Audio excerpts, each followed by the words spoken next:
Hey everyone, welcome to the RotoGrinders Morning Grind podcast. I'm your host, Stevietpfl. It's Friday. It's April 5th. It is 2024. We have a nice 7-game baseball slate to talk about here on today's podcast. Joined today by my good buddy, Will Priester, ChiefJustice. So 6. Chief, I will say, the chat has been riled up, and I think we have now set the line at 1.5 for mutes. So we'll have some fun with that. What's happening, my friend? Nothing much, man. Glad to come on. I am going to try to be the house today and take everyone's money. You will not make money off my mutes today. You guys got to learn how to win this thing. You got to not bring it up and just let nature take its course.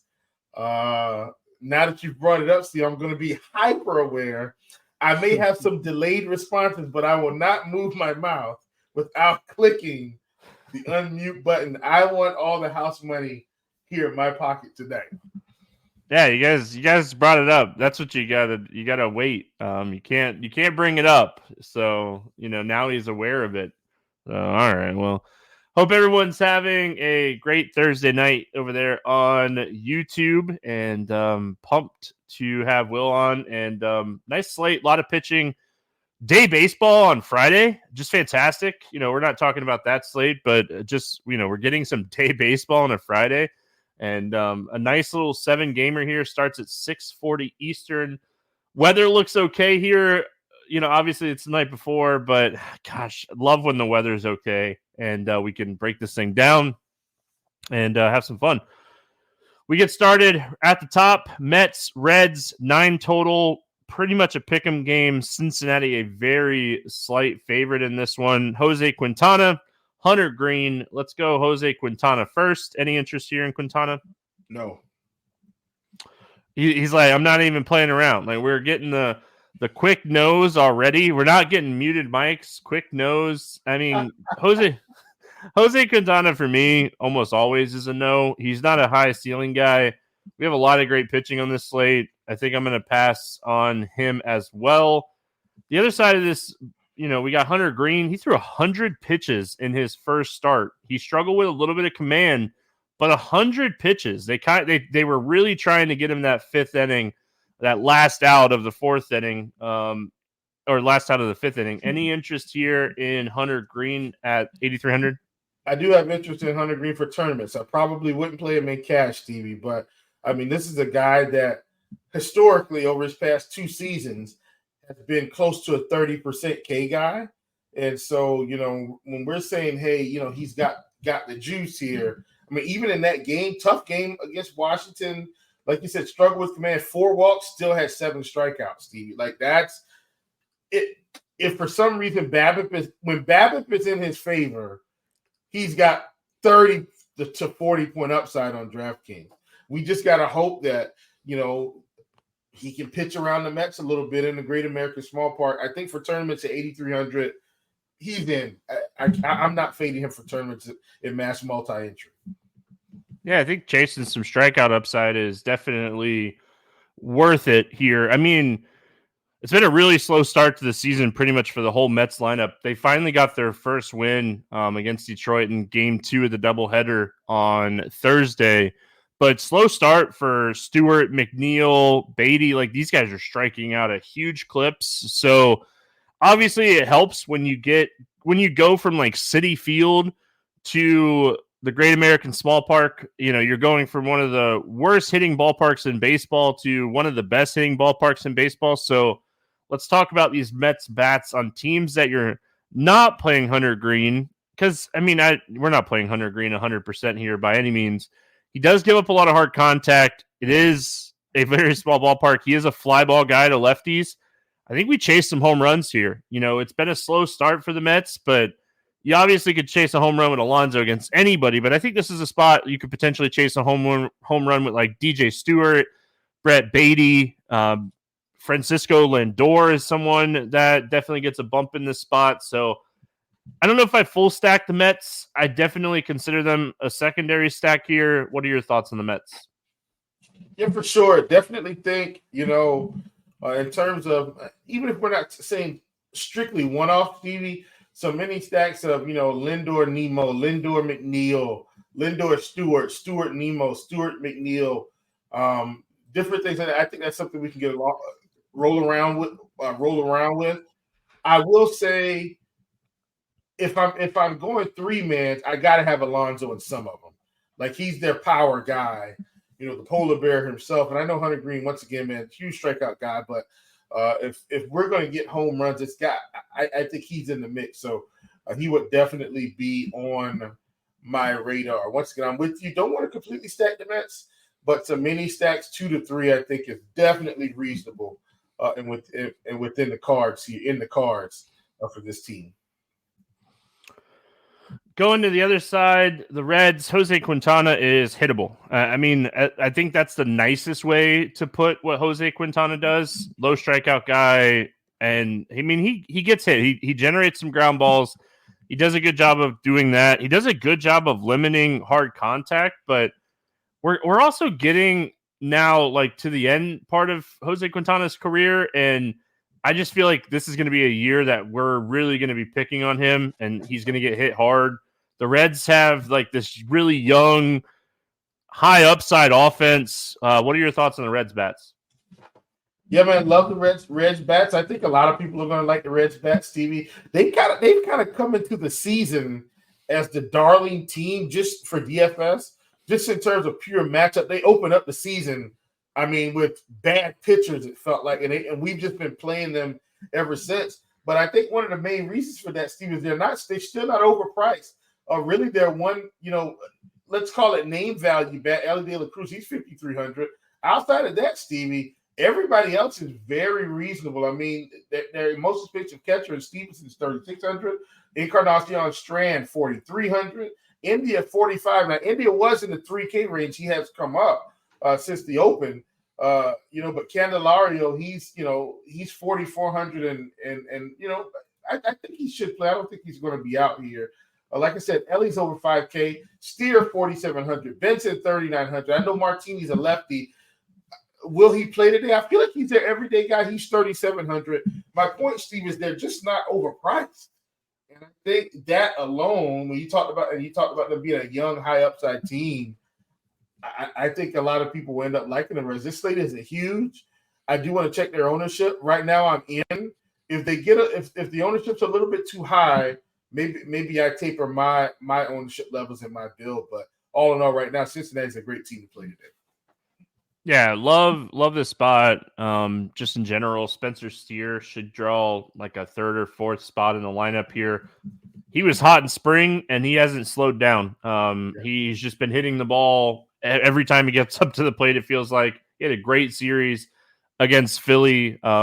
6 for 13 in that series with multiple. I think he had 3 extra base hits. So Steer just keeps crushing the ball. We should get Fraley out of the lineup here. So Stuart Fairchild and Fraley are platooning each other this year. So you should get Stuart Fairchild in the lineup here, depending on where he hits. He's a guy, a solid on base guy. Definitely gets a bump with the pitcher that doesn't have a huge strikeout rate.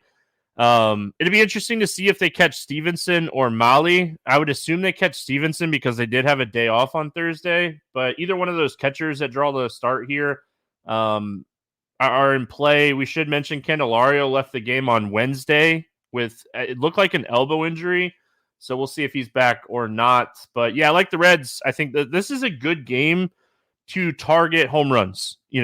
Get your home run bats in this game. It's a good game for home runs. 9 total. It's no secret. We got Philadelphia at Washington. Aaron Nola against Patrick Corbin. 8.5 total. Philly, a 180 favorite. Let's talk Aaron Nola. Big struggles opening day against the Atlanta Braves. And I'm like, okay, some of that is Atlanta Braves, but some of that is 12 hits. Like, Atlanta's good, but Aaron Nola struggling with command and giving the ball up over the plate too much in that game. What are your thoughts here when it goes to Nola after watching his first start of the season? Stevie, this same thing happened last year. I'm actually starting to have real concerns. I'm not sure if you kind of remember last season. Yeah, really slow start. Yeah, struggled in spring training, carried that into this season. And really, he didn't have the best spring training this year, Stevie. He had some rough spots, and now he's carried that into the season. Now, I want to give him somewhat of a pass because, once again, he did face one of the best teams in baseball in terms of offense opening days. I get it. I'm also with you, Stevie. When you're giving up 12 hits, like if it's 6 hits, okay, like that's 12 hits, Stevie, 7 runs, 2 home runs. I'm a little concerned here because Washington isn't going to strike out a ton in this spot, and he also didn't really have the strikeouts. Like if I would have seen 12 hits, 6 strikeouts, you're just kind of getting touched up, or 7 strikeouts in 4 innings. It's like, okay, like we've got something to balance out, the negative.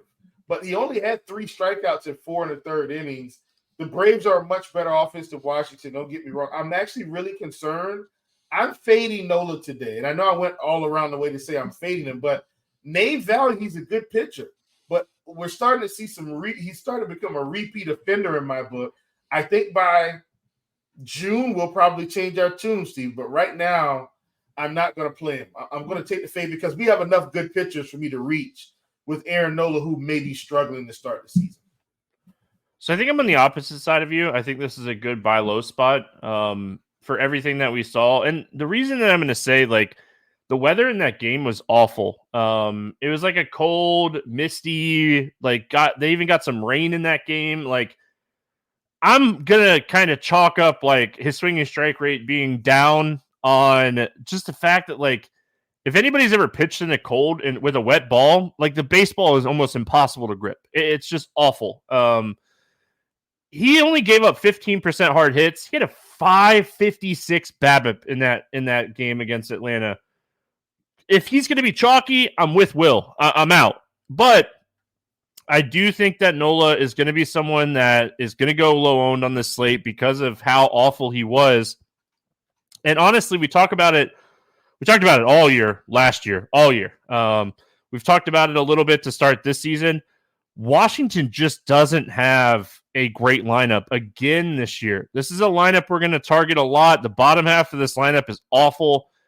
When one of your best power guys is Joey Gallo, who also gives you a 43% K rate, I mean, you have to have slight interest in pitching against Washington.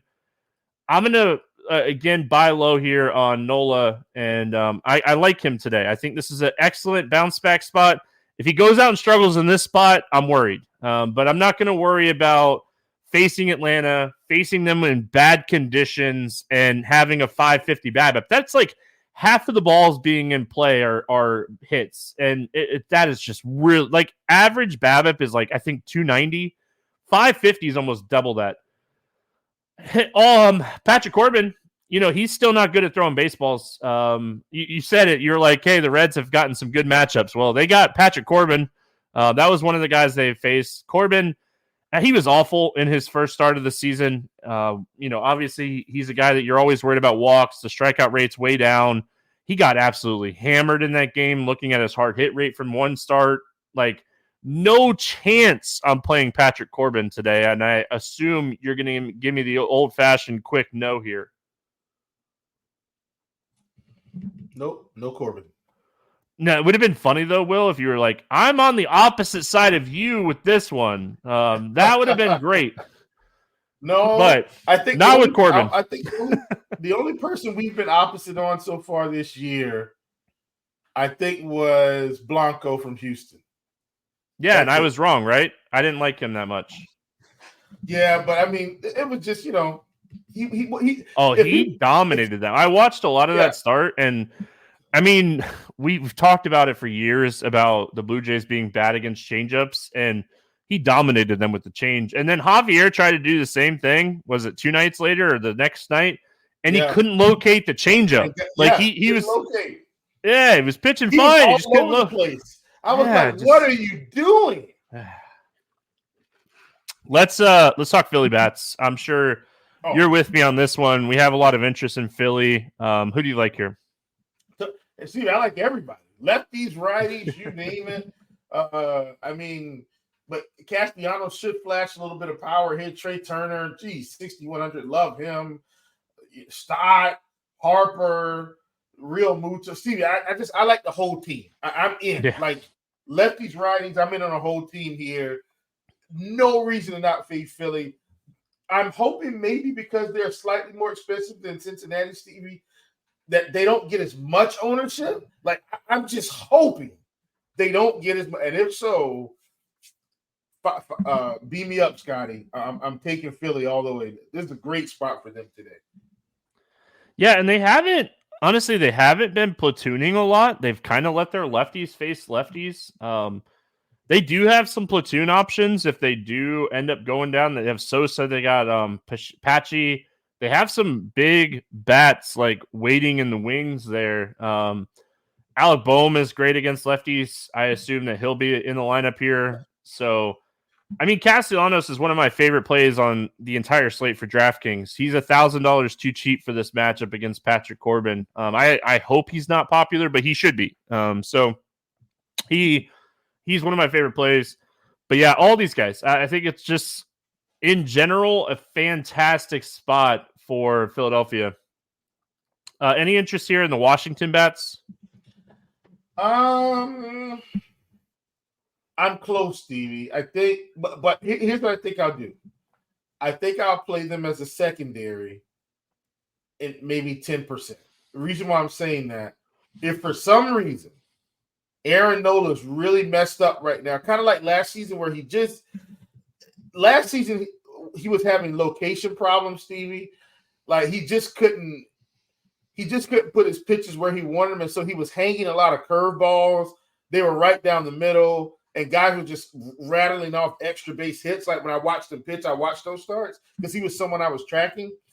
I didn't get a chance to watch this start against Atlanta begrudgingly, but if I can get my eyes on this one, I'm going to try to watch it. I just want to see where he's at. I think I take some Washington stacks secondary, 3 or 4 mans, just in case he's just having another rough outing. But I'm not going to actively target him with this team where I'm going 5 deep. Yeah, I think a hedge stack. Like if I build 5 teams and I have Nola on 3, building one of my other 2 teams a Nola with a hedge stack is fine. If you're playing like a 20-incher max and you're 25 to 35% Nola and you want to build 1 or 2 Washington stacks, I don't hate it. It's just, again, like, I mean, Abrams, Gallo are like your 2 power guys. They just, one of the reasons that I like Nola to bounce back here is because this lineup's just not great. So watching Martin Perez kind of beat down this lineup on Thursday, it's just, again, just goes to show like how bad Washington is again this year. I mean, I think they scored 2 runs off of Martin Perez, and Aaron Nola is a lot better than Martin Perez, even when Nola is like 75% Nola. So moving on, we got Arizona at Atlanta facing your Braves. 8.5 total. Fun series. This is going to be a good series. Maybe not this game, but this weekend series is going to be great. Early, too. I mean, we're getting it early in the year, too, Steve. Yeah. This is going to be a fun one. Atlanta is a 290 favorite. Tommy Henry against Spencer Strider. Arizona's like, all right, Strider's on the hill. We're just gonna throw Tommy Henry out here. He's just gonna be the guy. Yeah, I'm not playing Tommy Henry against the Atlanta Braves today. Nope, not doing it. Like, even if it wasn't like Atlanta, just Tommy Henry is a low. Like he ended the season at 16.8% last year. Gave up 45% hard hits to righties, and he just struggles just in general. Just bad, man. Just bad. Spencer Strider, he's 11K. I don't know. I'm like, Spencer Strider could put up 30 against any team, and he pitched against Aaron Nola in that game, and he dealt with the same kind of conditions. Like, again, that's why I feel like it was more conditions than it was, because like he had a subpar Spencer Strider game, still a really good game. Like he threw 5 innings, had 8 strikeouts, gave up a couple runs. I just think it was conditions, and I feel like this is going to be way better conditions. Arizona is a great offense, but Spencer Strider is always a guy that I'm looking at for 10 plus strikeouts on any slate. Yeah, this is an interesting one for me, Stevie, because once again, like you said, Arizona is a great offense. Are there spots during the year that I think we can fade Spencer Strider? I think today might be one of those days. I'm not saying I'm going to, Stevie, because once again, I mean, this is the highest upside pitcher we have in the league right now in terms of DFS. And it's, I don't want to say it's not close, but until DeGrom comes back, I mean, 100%, I don't think it's close. I think it's in terms of strikeout upside. Once again, strikeout upside for DFS. There's some other good pitchers, Stevie, that I think can get close enough to his score for a lot less. And that's where I'm really kind of trying to think through, do I want to play Strider today at this price? I think the answer, I want in my mind, I want to fade him, Stevie. In my heart, I don't think I can do it. He comes out here and goes 6 innings, 10 strikeouts, doesn't give up any runs. We'll be kicking ourselves knowing that this is always the highest upside pitcher. I think I play him because of his potential, not because of the spot today. Yeah, the potential is there. Tough spot. I mean, when I play Spencer Strider, I usually end up like, again, I build 5 teams, so like my percentages are a lot different than like building 150. I usually will play him on like 3 or 4 or 5, because 3 or 4 of 5, if I said that too fast, because I felt like I said it too fast, typically never have 100% of a pitcher. I did, 2 days ago with Javier and Glass. Now I just played him on every team I built. Yeah, I had 100% Glass out. The slate called for that, though. Like, that was purely a slate dictation. Right. So I think like today, I probably end up on like 2 of 5 on Strider and feel pretty confident about it, because like the mid tier on this slate, we haven't really talked about many of them, but the mid tier on this slate is absolutely loaded. There are a lot of good options. So including if I can get like, we've already talked about. Yeah, if we can get like 25 out of the mid tier, and if Strider scores like 30, 35, we're not too far behind if we get that like extra big bat in our lineup, and that bat outscores like one of those cheaper bats. So, but yeah, I mean, I'm definitely going to play some Strider. I play Strider on every slate he pitches. Like, he is the most dominant strikeout pitcher in baseball. Like, he's one of the highest upside DFS guys, but he is the most dominant strikeout pitcher in baseball. Yeah, I mean, Steven, I'll just bring this up from last year. Like, last year he faced Arizona, and I think everybody was like, oh, and this was more middle of the year by that time. He faced him early. It was like, man, Arizona's a tough lineup. And I think he went out there and legit got 10 strikeouts off these guys. Legit, like a strong 10, not like fooling around and lucked into it. You know how sometimes guys are in a jam and then they kind of have to pitch their way out of it? No, he just went out there and mowed them down like nobody's business. So I'm with you, man. Like, you just have to play him. Arizona bats, anything here? No, not doing it. Yeah, I mean, you could. The problem is, like, Strider does give up some home runs, but pinpointing where the home run is going to come from is next to impossible. And Atlanta has a good bullpen. I'm not gonna play any Arizona bats. I can't wait until we send Charlie Morton to the bullpen and get us another strong starting arm. If we get Morton to the bullpen, oh gosh, we'd be elite. He had a good first outing, though. No, he did. He did. Yeah, I mean, do you want? Okay, not to rant or get sidetracked, but when you want Renato Lopez in the bullpen over Morton, I feel like you'd want Morton's a more consistent starter. Like, he might not have as much upside as Lopez, but Lopez coming in and throwing gas is going to be better than Morton throwing junk out of the bullpen. Yeah. No doubt. I guess what I'm saying is, I'd love for Ronaldo Lopez to go to the bullpen too. I'm saying, can we? He's bring them all in. Can we get us a starting combination of a Strider, a DeGrom, like one of those types of rotations? Like, we don't have that type of rotation. I'm waiting for the days where we can get a Strider, DeGrom type rotation. Oh, it's gonna be lovely. Anyway, I think you had a pretty good rotation. Like, all right, I know.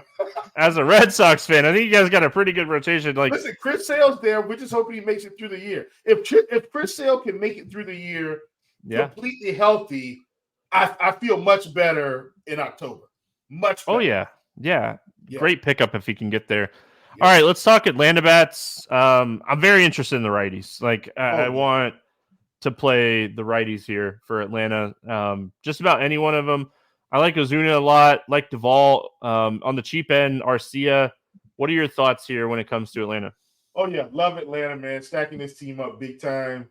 I don't know how much ownership Acuna is going to get to that. I'm very interested to see. I know he's facing a lefty Stevie, and Atlanta may in fact be popular. Ozuna's kind of started the season hitting pretty well so far, so I like him. I don't mind the lefty spot for Olsen here. I know a lot of people may shy away from that. I won't be. I still think he's fine. Austin Riley, 5,700. The problem is Atlanta's expensive, Stevie. And if I'm playing the Braves bats, I most likely don't have Strider in those lineups. And that's kind of the give and take, I think, of this slate. You'll have to play a different offense with Strider. Unless, last year we went to the bottom of the order and did some really unique things. I think we can probably get away with one big bat and a bottom of the order stack. But generally speaking, Atlanta's expensive, but I'm going to stack them, but I won't be able to play them with Strider. Yeah, I mean, Ozuna, Duvall, Arcia, Darno, and one of Acuna or Riley, and I think you'd be able to fit Strider. But Strider being 11K on DK makes it a lot tougher to – and, okay, so, like, if you're stacking Atlanta and playing Strider, well, everyone's going to have that same stack that I just mentioned with him. So – the thing is, like, if you're playing the Atlanta stack today, we're going to get – I mean, there's 3 to 5 pitchers in this mid-tier I think you can play today. Like, the mid-tier is great today. Yeah, exactly. White Sox and Royals, 8.5 total here. The Royals, a 175 favorite. Eric Fede against Brady Singer. Fede actually he had 7 strikeouts against Detroit in his opening day start. I hope his strikeout prop comes in high because of that start. Talk to me here about Fede. So let me talk about Eric Fede here. Stevie, he faced Detroit. It could be a fluke. Here's what I will tell you. He went to KBO. His strikeout stuff spiked about 30%. That's what he was in K. He was a 30% K guy in KBO. I'm not saying he's going to be 30% in the major leagues. What I am saying is if he can hover in the mid-20s consistently, like, this is a guy we're going to be able to use. He's got to get it done against Kansas City. Kansas City wasn't an incredibly high strikeout team in spring training. We'll see how they work out. Obviously, I know they just put a pounding on the White Sox today. I mean, last I checked, they had at least 10 runs, 8 to 10 runs, I think, Stevie, in that spot. I am expecting Kansas City to put up some nice performances this season.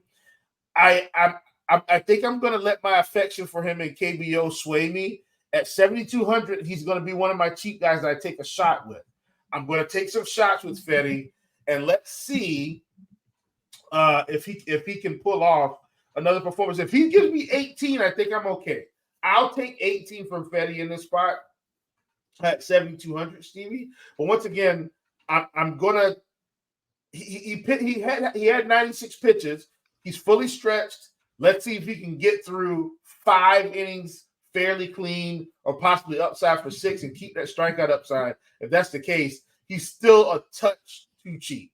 But once again, I'm just taking a couple shots with him today, not committing to, like 30% or anything like that. Okay, so I knew the whole KBO thing was going to come up, so I did some digging. That's what I do, Will. I do some digging. The fans, the listeners, they want to know from a pitcher's mind what's different. And from the pitcher's mind, what's different is he added a split finger.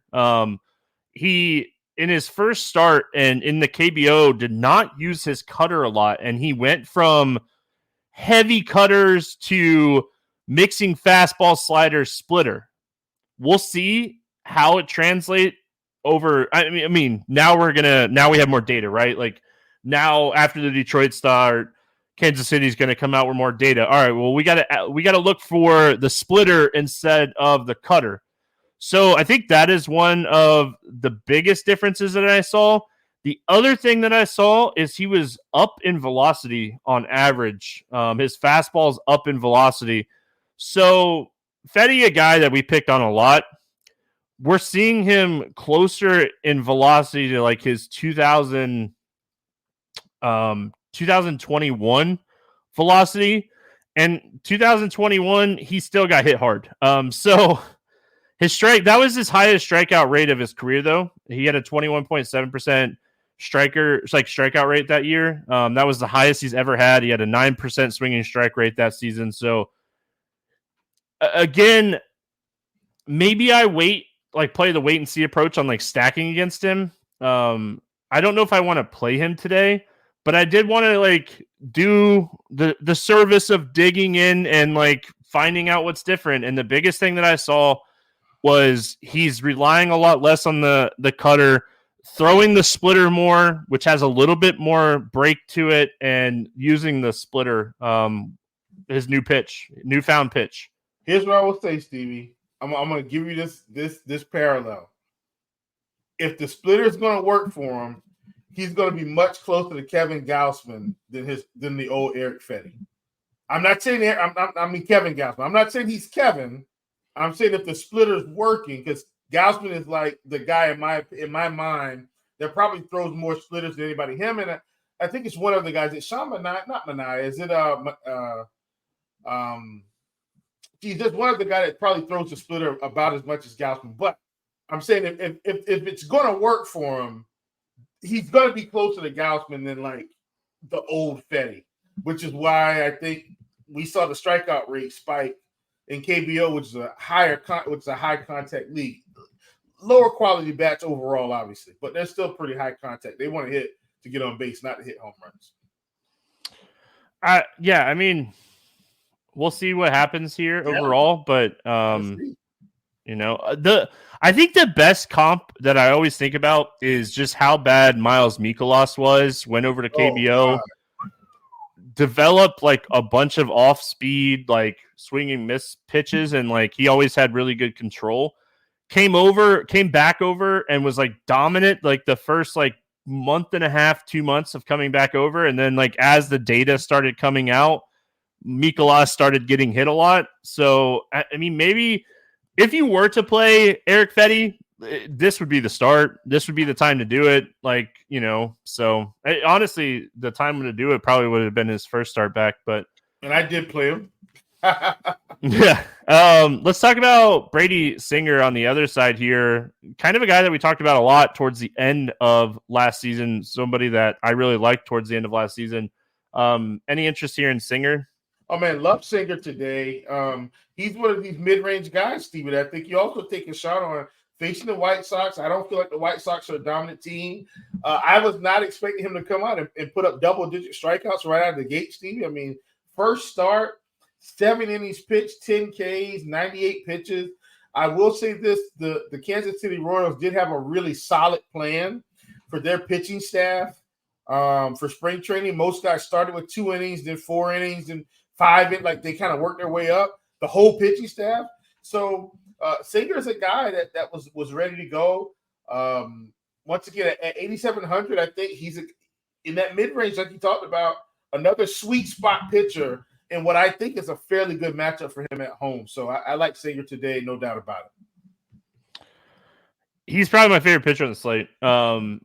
We saw close to velocity from the beginning of last season, and the slider was just so nasty against Minnesota. He doesn't throw his changeup a lot. He's really like a 2-pitch guy. White Sox lineup stinks. I mean, I'm gonna live and die by picking on the White Sox lineup all year. This lineup is not good whatsoever. Nicky Lopez is an everyday starter for this team. No offense, Nicky. I know you probably listen, but hey, you don't want me to make those jokes. Get that ISO up, dude. Overall though, all joking aside, Brady Singer, I think that he's a guy that could just absolutely dominate the White Sox here. So, Josh in chat says Fetty's strikeout prop is 3.5 on DK. I think I think I like the over on that. I'm with you. It should have been 4.5. No way it should be 3.5. That's crazy.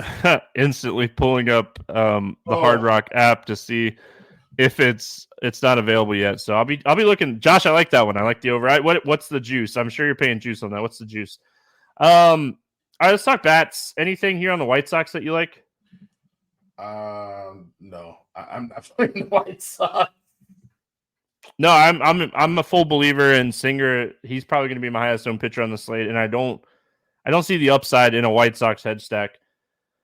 Kansas City, like if I do end up playing like Fetty, or even if I don't play Fetty, I'll probably build at least one Kansas City stack here, and it's more of just the fact that if Fetty's not good, over is plus 115. Yeah, Josh, I like that one. Josh, take that right now, like right now. Yeah. I don't think no way it ends there today. I just can't see it ending at plus 115.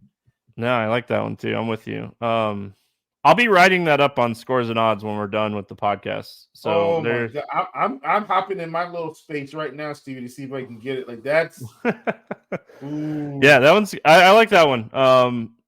It's like it's not like the Royals are this like low strikeout team. Like you said, they had a good spring, but I mean, we watched Soroka have a really solid game against them, and he stinks. I was so mad. I tilted him. Like Witt gets on to start the sixth inning, and I'm like, all right, Soroka under 16 and a half outs is live, and then Witt steals second, safe by a mile, slides off the bag, ruins the momentum of the inning. Get the out there, get the next two outs, and I'm like, gosh, I was tilted, but. You know, there's strikeouts. Perez is a strikeout guy. Garcia is a strikeout guy. Melendez strikes out. Hunter Renfroe strikes out. Yeah, so there's strikeouts in this lineup. I like Fetty. Let's talk about the Royals bats. Again, I like the Royals a little bit here today. Not as much as I liked them yesterday. I stacked them every which way I could on DraftKings and Yahoo. But I still like them more of it probably as a mini stack here. Yeah, man. I kind of don't want to play Kansas City, to be honest with you, because I just feel like there's some other teams that I want to play. But I do like some of these bats. Like, I mean, we saw Velasquez and Melendez. I mean, they just had monster days, on the previous slate. I'm not saying they're going to do it today, but they do have some upside. I still think they're a little bit too cheap even against Fetty. So I think I take. I run, a few stacks out of my mass multi-entry build, and not necessarily to hedge per se, even though I am going to play Fetty, but just to get some exposure. I mean, sometimes, Stevie, like you said, we saw Soroka today come out and have an okay performance, and Kansas City still put up a whole bunch of runs later on. So I think I still play a touch of Kansas City. All right, moving on. We got Houston at Texas. It bothers me every time. Old listeners, new listeners, everyone knows this. I hate saying Houston at Texas. It drives me insane. 9.5 total in this game. Houston a slight 126 favorite. Hunter Brown against Cody Bradford. Any interest here in Hunter Brown? Oh man, Stevie, this is a tough one for me because I do know that Brown does have some upside. Like there is some upside with Brown. I don't think he has enough upside against Texas. So I'm going to leave him on the shelf today because I think in the 8K range, like we talked about Singer, like Singer's my guy too in the 8K range, but there's one other guy or two other guys. Like, do I think Brown has more upside, raw upside than Green? I don't think so, Stevie. No way. And there's one other guy in the 8K range that I'm absolutely going to be playing today. So I think Brown gets left out, especially since I'm going to play Fetty.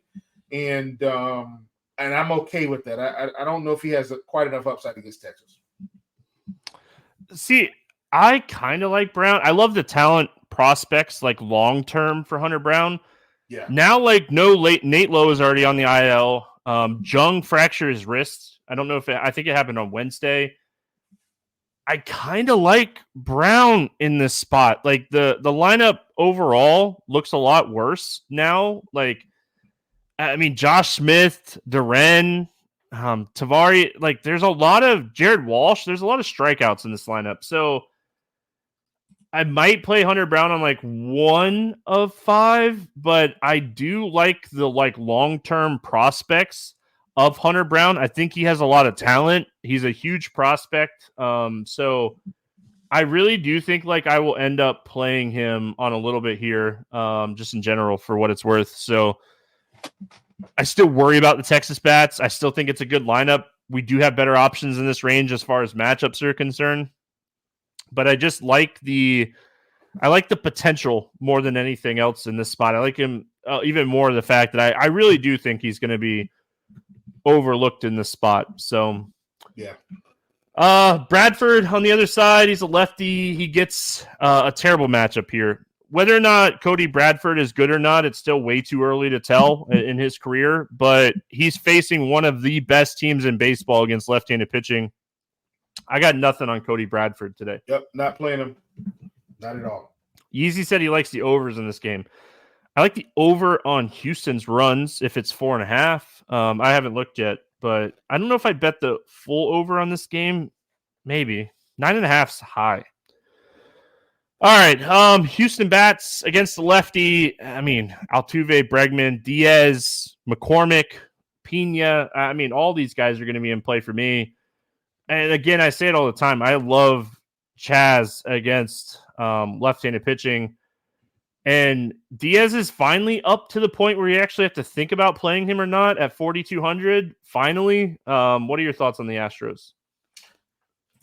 Yeah, man, I still think you play him.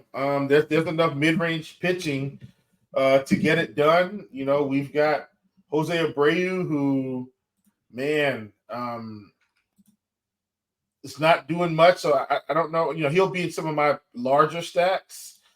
You know, Bregman still hasn't eclipsed 5K, hasn't earned it yet. Full disclosure, has not earned the right to be over 5K, Stevie. So he shouldn't be. Altuve 5,300, Pena 3,900, Alvarez and Tucker up there, but you got McCormick and a couple other guys that you can roll in. So I like this team, Stevie. I like the salary distribution. You don't have to play all the expensive guys. You can kind of piece some things together. So this is a good spot for this team, I think, and should be a tough matchup for Bradshaw for sure. Texas bats. You know, if you don't believe in Brown or you just believe in the Texas lineup, that's fine. I talked about this on Grinders Live or Crunch Time. I was on Crunch Time the other day. Wyatt Langford, everything this kid is hitting is hard. Like he's eventually going to get some launch angles right, and he's eventually going to start hitting home runs. But everything this dude is hitting right now is hard. I mean, he has a 53% hard hit rate through his first few games of his career. He's hitting everything hard. Yeah, I mean, I still like this team, Stevie. I know Walsh was going to strike out, but you get Simeon at 5K. You know, you've got Duran, who's going to play a little bit now. I'm not sure if they're going to play Matt Duffy. I think they're going to play way more Duran than Duffy. Corey Seager, I mean, you can play him in almost every spot. So, I mean, all this kid does is rate. You still got Garcia. You talked about Langford. I think there's enough quality bats here to give Brown a few problems up and down.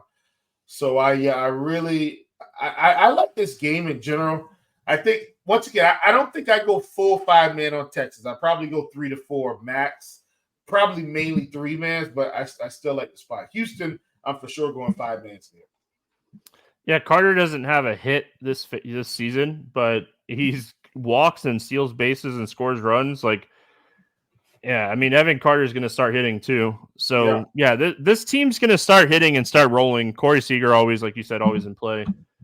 Michael Armstrong says, stuck in traffic here in Orlando. Thanks for making the time go by faster on the 408. They must be doing some construction because traffic on the 408 at 11 o'clock, that's rough as someone that uses the 408 a lot. All right, Seattle against Milwaukee in this one. Logan Gilbert, Freddie Peralta, 7.5 total. Pick'em game. Logan Gilbert and Freddie Peralta. What are we doing with Gilbert here? I'm playing him, Steve. That's what I'm saying. He's one of these guys below 10K, 9,600. Had a really nice season last season. Obviously opened up against Boston. What I was encouraged to see those, Stevie, 91 pitches, got through 7 innings, 8 strikeouts. He will have some strikeout opportunities with this team in Milwaukee. On the road, won't matter. Love Gilbert today. I'm not saying he has this same dominant performance, but I think it's something close. I think it's close enough, Stevie. So at 9,500, you're getting a $1,500 discount off Strider, which could open it up for a few extra bats. like Gilbert here. Definitely think the strikeouts will be there today. Yeah, I'm gonna be digging into Gilbert a little bit. I want to know what he did differently against left-handed batters in that first start, because he was making the lefties for Boston whiff like a ton. So I watched that game. Love when Boston's on the West Coast, because like usually the podcast is done and I'm usually working on other stuff, and like I get to watch the Sox play. But yeah, Gilbert, he was making the lefties whiff hard. Like I was looking again, it's one start, so I want to see if it was just an outlier or not. But he had 46.5% K rate with a massive like 34% whiff rate against lefties in that first start. Yeah. I am with you. I like Peralta, or I like Gilbert a lot. Hey, I like Freddie Peralta a lot too. You know, we talk about Seattle strikeouts. I mean, this is an excellent spot to play either one of these pitchers or both of these pitchers. I mean, both of these guys have a ton of upside in this spot. Yeah, absolutely. Love Freddie Peralta as well, Stevie. He's a little cheaper, $9,300, getting a $1,700 discount off Strider. And I legitimately think, Stevie, if Freddie Peralta's on in this type of spot here at home against Seattle, he's not Spencer Strider. But I think for the price, Stevie, if Strider puts up 35-ish and he gets to 29, I think Freddie's still the better play. And so I really like Freddie today at this price. I think it's a good spot for him. I think the strikeouts will be there. If BABIP is on his side, Stevie, like in the last game, BABIP was on his side. He faced the Mets. It's not like he faced – and once again, the Mets aren't the same, but he faced the Mets, only gave up one hit, Stevie, one walk. For him, that's spectacular. He's a guy that typically gives up 5 or 6 hits, 2 or 3 walks, and still gets the strikeouts. If he can continue to be efficient in this spot, increase the strikeouts, I think we see a really nice performance and love Freddie Peralta today. Yeah, I always build out a team before the podcast just to kind of get an idea of what I'm looking at, and like I really liked where the Peralta Singer builds were giving me that. Yeah, so yep, that'd probably end up being my main combo, depending on how stuff kind of shapes up. And for what it's worth, like how you attack Peralta is like left-handed power, and Polanco's the best left-handed power bat in this lineup. That tells you a lot about this lineup. You're not worried about JP Crawford at all. No, so many strikeouts too. So many righties. Like, first of all, they can't get left-handed heavy. This dude strikes out righties at a huge clip. Huge clip. 36% last season. His swinging strike rate was 16%. That's elite. 16% swinging strike rate over a course of a season is elite. That's what I'm saying. I have zero interest in bats in this game. No, if bats beat me in this game, they beat me. Like, there'll be a home run or two probably, but I mean, this is a game that is not going to see a lot of scored runs. Yeah, I'm with you, Stevie, 100%. You're playing bats from that game. You're hoping for some bullpen runs, so not doing it. Boston at LA taking on the Angels is where we finish out. 8.5 total. Angels a slight favorite, but pretty much a pick'em game. Cutter, Crawford, Griffin, Canning facing off against each other. Any interest here in Cutter Crawford? Yes, Stevie. Yep. This is my other guy in the 8K range, 8,400. He got Seattle to start the season, and we saw the performance there. 6 innings pitched, 3 hits, 7 strikeouts. But the thing is, Stevie, I don't think this is noise. We saw him in spring training build up into this like consistently. Like if you follow his spring training starts, he pretty much was over a strikeout per inning in almost every start, Stevie. So if he went 2 innings, he got 3. If he went 3 innings, you were seeing 4. If he went 4 innings, he was getting 5 to 6. So I don't think this is noise for him.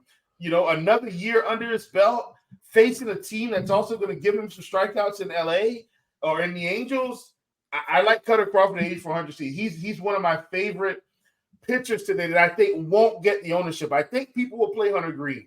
I think they'll play Singer. I think they'll play Nola, Peralta, Gilbert, Strider. I feel like he's the odd man out in the mid-range at 8,400, and I think that's a mistake. Cutter Crawford, I think, is going to have a good outing here against the Angels. I love him today. Yeah, he is really kind of developing into a guy that could be a huge part of the Red Sox future. So again, like You have Trout, but now Trout is not protected by Ohtani anymore. So you're going to pitch Trout just completely different this year than you have the last few years when he's been healthy and Ohtani's been on the court or on the field as well. So I'm with you on Crawford. And this slate is just fantastic. It's just a fantastic slate overall because there's so many ways to approach this slate in general. Any interest here in Canning on the other side? No. Yeah, I mean, you're a little concerned about his first start, but you're also like, all right, Boston lineup is not. Need him today, though. I think really what it is. Sorry, I think that's I should have clarified it. Yeah, I don't think he's like this guy that's like a bad pitcher by any means, but I think what you're saying makes more sense of like we probably just don't need him today. Yeah. So we'll see. Bats in this one. Any interest here in the Red Sox bats? Yeah, I'm not thrilled about the Red Sox today, Stevie. I don't think this is a super duper spot. Look, if you're telling me, you want to play Rafael Devers, I'm not going to fight you on that. Like, I mean, he's Rafael Devers. The guy is great. And there are some other lefties in this lineup. Like if they run Yoshida out there and you want to play Yoshida, that's fine. Or Casas, if you want to play him, okay. But I'm not rushing to stack up Boston for what it's worth. And I do think Boston is going to play better than what we anticipated on paper, Stevie. I think this team's going to be better in the end than maybe where we all thought they would end up. And I know you'll feel happy about that. With what feels like, I guess, maybe a team is just kind of thrown together. But I like them, but I'm not going to target them today. I don't think Tyler O'Neill can keep hitting as well as he has been to start the season. You do expect like Devers to keep doing his thing, and Duran is someone that we saw last year kind of take that next step. So like, I mean, those two guys, sure. I don't mind maybe one or two bats here from Boston. Canning's not an overpowering pitcher. Other side, any interest here in the Angels? No. Yeah, I mean, you can play Trout on any slate. I just don't know how much you're going to get to Trout at 5,900. I will say, like, the price tag on Ward is really nice. He is someone that he's a major league hitter. His price tag is nice at 4,300, but I like Ward a lot more against left-handed pitching than I do against right-handed pitching. So, yeah. Let's play the morning grind game. I think that pretty much wraps up that morning grind game for sure. Oh, under 8K to get 6 or more strikeouts. Who do you got today? Well, Stevie, I don't think this is a secret here. It's got to be my boy, Mr. Eric Fetty from the KBO. Plays for the NC Dinos. Don't let me down, Fetty. Keep this train rolling. And I will happily keep accepting the sports books being down on you with 3.5 strikeouts. This is fantastic if you guys can get it. Oof. So, okay, I'm the host. I can do what I want. I'm going to go Hunter Brown right at 8K because I don't think Bradford, Quintana, Henry, or Corbin are getting the strikeouts. I think Brown and Fetty probably have the best two chances. So I'm breaking my own rules. Over 8K to score under 15. Who's your bust today? Got to be Aaron Nola. He's the odd man out for me. Struggling. The only way, if he struggles today, that's how he gets there, Stevie. Because I really don't see anybody else going under 15 fantasy points over 8K. I don't see it. Yeah, I mean, I'm going to say Hunter Green, and it's more of just the ballpark than it is Hunter Green. I think Hunter Green has a lot of elite like upside.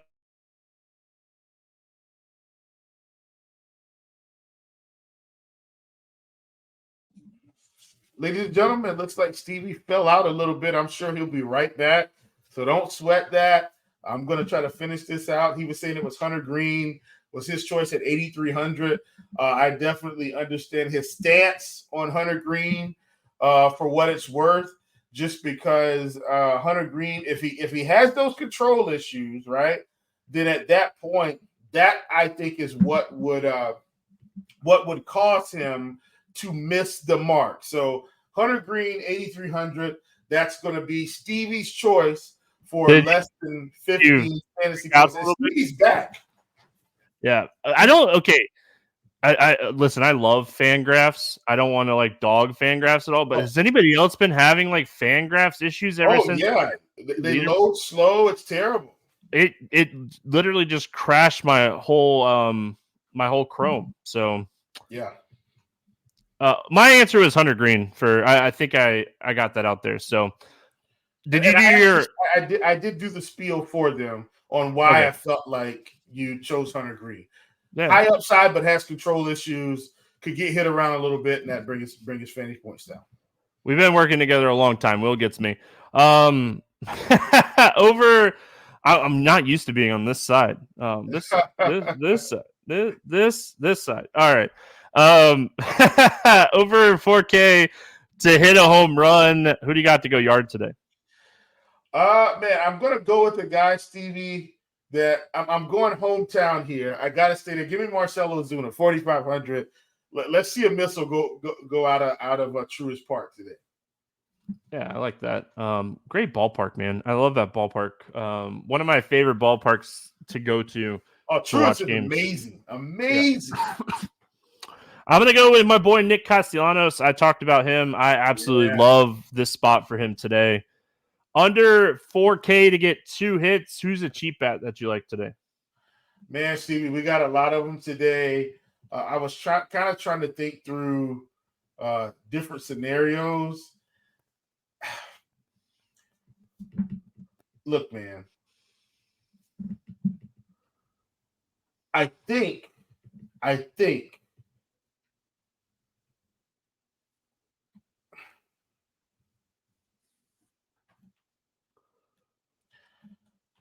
is a tough one. I'm trying not to go to Atlanta Braves because we've got d'Arnaud at 3,700. I think I'm just going d'Arnaud though. I think he gets there, Stevie. Like Henry's rough. I think he gets there. Give me d'Arnaud. I think Stuart Fairchild cracks the lineup today for the Reds at 3K. Obviously love this matchup a lot here, going up against Quintana. Hopefully he draws a good enough lineup spot where he gets 2 or 3 at bats against the lefty. But give me Fairchild here at 3K to get 2 hits today. Did it on opening day as well. Stack to score 6 or more runs. Who do you got today? Who I am going with the Philadelphia Phillies, Stevie. Love them today against Corbin. No secret there. Give me the Phillies. Yeah, I'm going to go Astros. They're probably my top stack today. As much as I like Atlanta and as much as I like Philly and Cincy, I listen, Cody Bradford, lefty against this team, power up and down. Yeezy was talking about the over in this game, and I'm just excited to play some Astros today. I love their overall ceiling on this slate. So, yeah, I'm going to go Astros in this one.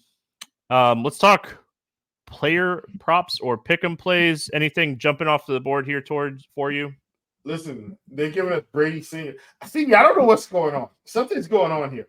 Brady Singer, 5.5 strikeouts, plus 125 on DraftKings, plus 125 on Bet365 in the same game as Fetty. I think the over's in order, Stevie. This is amazing. It's amazing. Yeah, I saw that. So that was one of the ones that I had written down. So I'm with you on that one. I like that one a lot. So I'm right there with you. I saw that one, and man, I think there's a lot of good ones today. I'm going to go to Jose Altuve at over 1.5 total bases at even money. I absolutely love this spot today for Jose Altuve going up against Bradford. So give me Altuve. We know he's going to hit towards the top of the order. We know he's likely locked in for 4 at-bats with the potential of that 5th at-bat. So give me Altuve to get over 1.5 total bases at even money. Any lines or anything jumping off to you here? Let's see, Stevie. I was just on that page too, actually.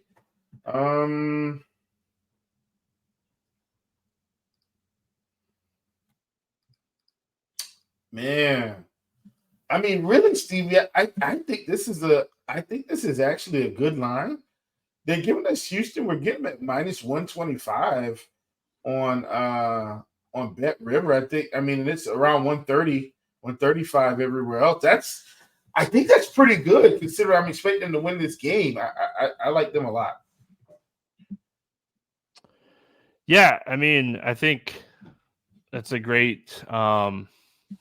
I'm with you on. I like Houston. The one that I wrote down today is Phillies minus a half a run for the first 5 innings at minus 125. You get this on BetMGM. Easy. Aaron Nola against. Is that a promo? Is that a promo? No, Aaron Nola against Patrick Corbin and Bet Rivers. If you really feel confident, you can get him at minus 1.5 through the first 5 innings for plus 140 on Bet Rivers. But I wrote down minus a half a run, so Phillies need to be up by 1 run basically through the first 5 innings for us to hit this one. But I like Nola against this Washington lineup, Corbin against the Phillies lineup. I really do like this first 5 innings, half a run upside. I mean, the money line is 175, and I get like the juice part of it. Like, you can push with the money line, but you can't push with the run line. So I get that aspect, but Patrick Corbin would have to have a heck of a game to not be losing this one against Nola. So give me Phillies minus a half a run, minus 125 over there on BetMGM. Will, any final thoughts before we get out of here? Negative. Enjoyed it tonight, man. I think this is a good pod, Steve. We just got a chance to talk and chop it up a little bit. So glad I could come on, and hopefully we help the people make a few dollars. Yeah, it's been a great start to the season for the podcast. If everyone's been hanging out with us and listening to the podcast, it's been a great start to the season. We've been on a lot of stuff to start the year, and let's just keep it rolling. I mean, that's my goal, is to keep it rolling. I love baseball. I obviously know a lot about baseball. I spent a lot of time in my life playing baseball and following baseball, so appreciate everyone hanging out. If you haven't already, hit that subscribe button. If you like this show, hit the subscribe. Help us grow. We're going to get out of here. Have a fantastic weekend. We're back on Monday talking baseball. Good luck, everyone. We'll see you then.